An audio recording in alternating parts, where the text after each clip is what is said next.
गुरुदेव नमस्कार। गुरुदेव आज तो बहुत अच्छा मौसम है, चलिए कोई भजन करें। भजन तब करेंगे बेटा जब हमारे रसोई में कुछ पकने को होगा। देखो भंडार में तो एक दाना भी नहीं बचा। अरे गुरुदेव इतना सुंदर दिन है, भूख की बात मत कीजिए।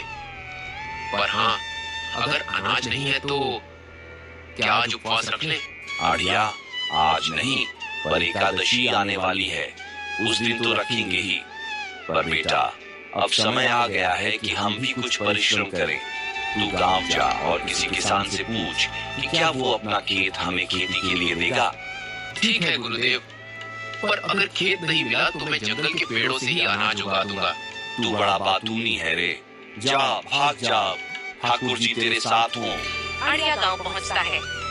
चारों ओर हरियाली, बैलों की आवाजें और औरत खेतों में काम कर रही है।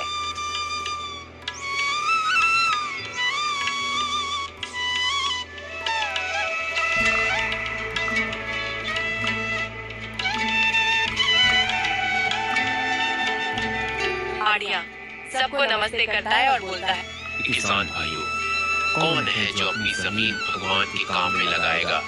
गुरुदेव खेती करेंगे। पहला किसान, अरे बाबा ये तो जंगल वाला ब्राह्मण है, हमारी जमीन नहीं भाई, कोई जरूरत नहीं। दूसरा किसान, हमारी फसल तो हम खुद ही उगाते हैं, तेरा क्या भरोसा। आड़िया, अरे मैं चोरी नहीं करता, बस थोड़ा परिश्रम करने आया हूँ। सब मुंह फेर लेते हैं। आड़िया उदास हो जाता है। आड़िया वहां से चला जाता है। आड़िया सोचता रहता है कि गुरुदेव को क्या बोलूंगा, किसी किसान ने अपना खेत तो दिया नहीं। कृष्ण, वो देखो, वो ब्राह्मण बालक कितना उदास बैठा है। वो कोई साधारण नहीं है राधे, वो मेरा भक्त है, नाम है आड़िया। उसका भंडार खाली है और कोई उसे खेत नहीं दे रहा। तो फिर आप क्या करेंगे नंदलाल? तो मैं वही करूंगा जो सदा करता हूँ, अपने भक्त का साथ। चलो आज मैं भी किसान बनता हूँ। आड़िया पेड़ के नीचे बैठे हुए खुद से बातें कर रहा था। अब क्या करूं? गुरुदेव को क्या मुंह दिखाऊं? तभी श्री कृष्ण साधारण किसान के रूप में सामने आते हैं। क्यों बेटा, खेत चाहिए? अरे ओ भैया, आप कौन? हाँ चाहिए, पर कोई देता नहीं। मेरे पास एक खेत है, अगर तुम उसमें फसल करना चाहो तो कर सकते हो। बस अगर तुम्हें कोई दिक्कत या परेशानी ना हो तो।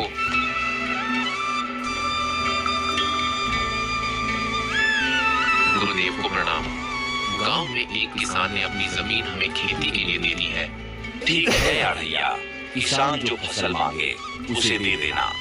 आड़िया तो फिर तू खेत में जाकर आलू की खेती कर।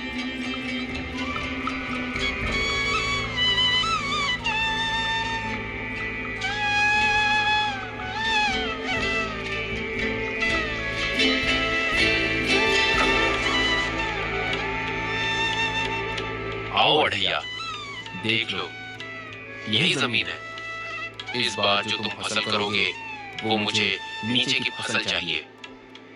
ठीक है किसान जी, इस बार मैं जो भी फसल करूंगा ऊपर की फसल मेरी होगी और नीचे की फसल आपकी। अड़ैया खेत में खुदाई का काम चालू कर देता है।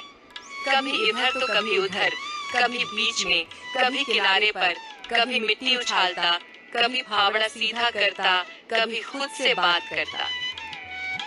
ये हिस्सा थोड़ा और गहराई से खोदना पड़ेगा। इस तरह पूरा दिन खेत में माटी से खेलते खेलते बीत जाता है। अढ़ैया के खेत में कुछ ही दिनों में बहुत सारे आलू उग आते हैं, छोटे बड़े, गोल मटोल, जैसे धरती ने खुद मुस्कुराकर वरदान दे दिया हो। अढ़ैया अपने खेत को देखकर बहुत खुश हो जाता है, बार बार हाथ झाड़कर कहता है, वाह, इस बार तो मेरी मेहनत रंग लाई। इतने में थोड़ी देर बाद वही किसान आता है, सिर पर गमछा रखे मुस्कुराते हुए खेत की ओर बढ़ता है। अरे वाह अड़ैया, इस बार तो तेरी आलू की खेती ने कमाल कर दिया। पूरे गांव में तेरे खेत जैसी फसल किसी की नहीं हुई।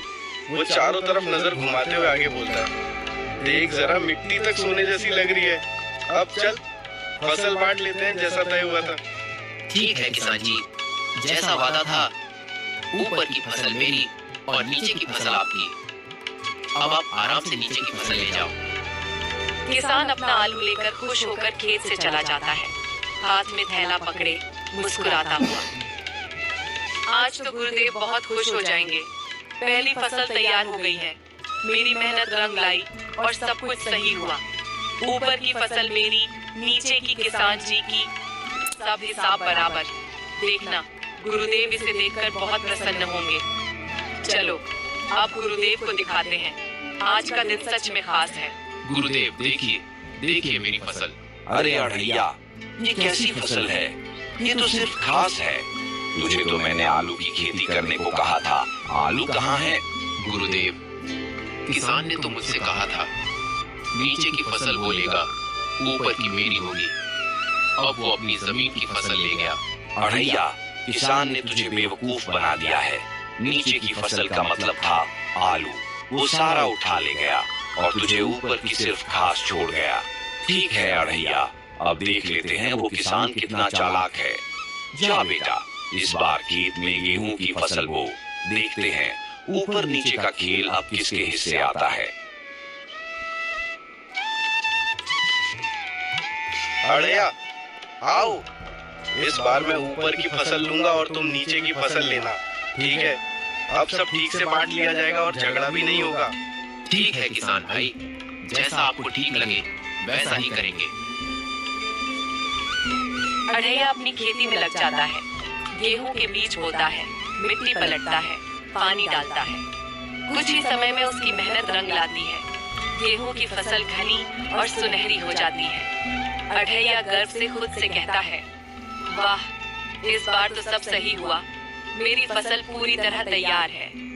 किसान खेत की ओर आते हुए खुश होकर, अढ़ैया कितनी अच्छी फसल हुई है, देखो ना, ये फसल तो ऐसे चमक रही है जैसे सोना हो।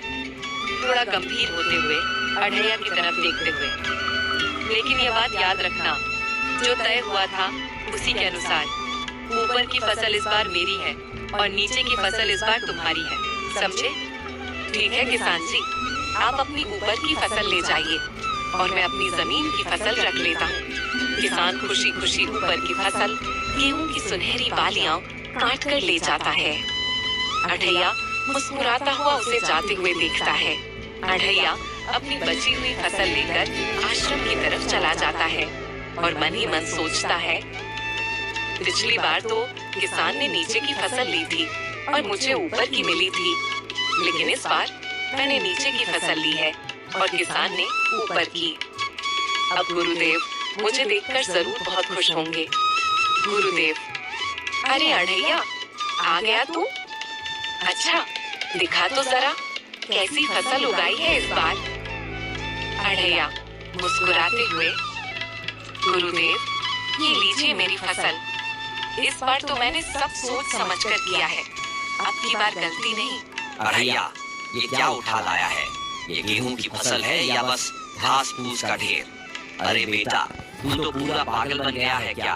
किसान तुझे बार बार मूर्ख बना रहा है। गुरुदेव, आपने कहा था कि गेहूं की फसल कर, तो मैंने गेहूं की फसल की।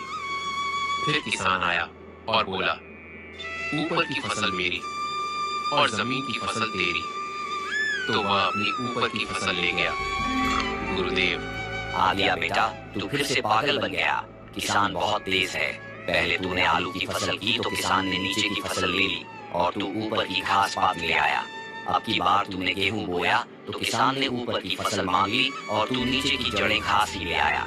पर अब एक काम कर, भुट्टे की फसल कर। देखते हैं इस बार किसान क्या मांगता है, ऊपर की या नीचे की। ठीक है? ठीक है गुरुदेव। पता नहीं किसान कितना चालाक है, हर बार मुझे बेवकूफ बना देता है। गुरुदेव ने तो कहा था बुद्धिमान बनो। अब देखते हैं इस बार किसान क्या करेगा। अढ़ैया, तुम आ गए। इस बार मुझे फसल ना ऊपर की चाहिए ना नीचे की, मुझे तो बीच की फसल चाहिए। ठीक है अढ़ैया? ठीक है किसान जी, जैसा आप कहें। इतना बोलकर किसान खेत से चला जाता है।